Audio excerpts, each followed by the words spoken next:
Assalamualaikum warahmatullahi wabarakatuh.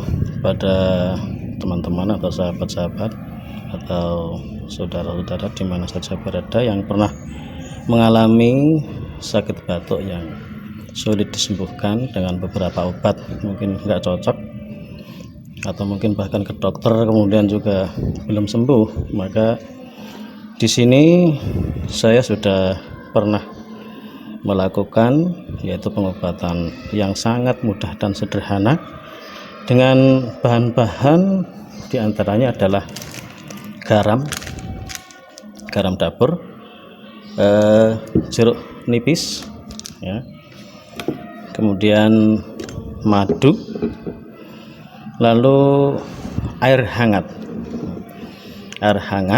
Pertama kita tuangkan sedikit saja, kira-kira hanya tingginya kira-kira setengah senti saja. Kemudian kita kasih dengan garam seujung sendok,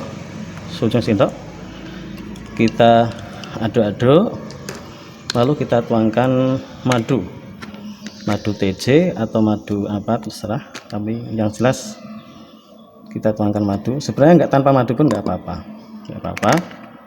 Kalau ada ya lebih baiknya pakai madu. Kasih jeruk nipis ya, jeruk nipis sedikit saja.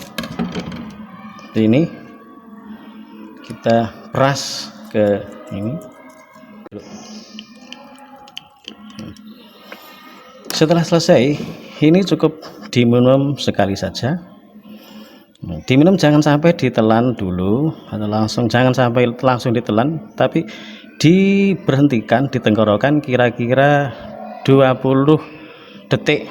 Setelah itu ditelan, artinya dimasukkan ke dalam tubuh. Insya Allah sekitar ditunggu sampai 3 atau 4 jam, batuk insya Allah akan reda. Assalamualaikum warahmatullahi wabarakatuh.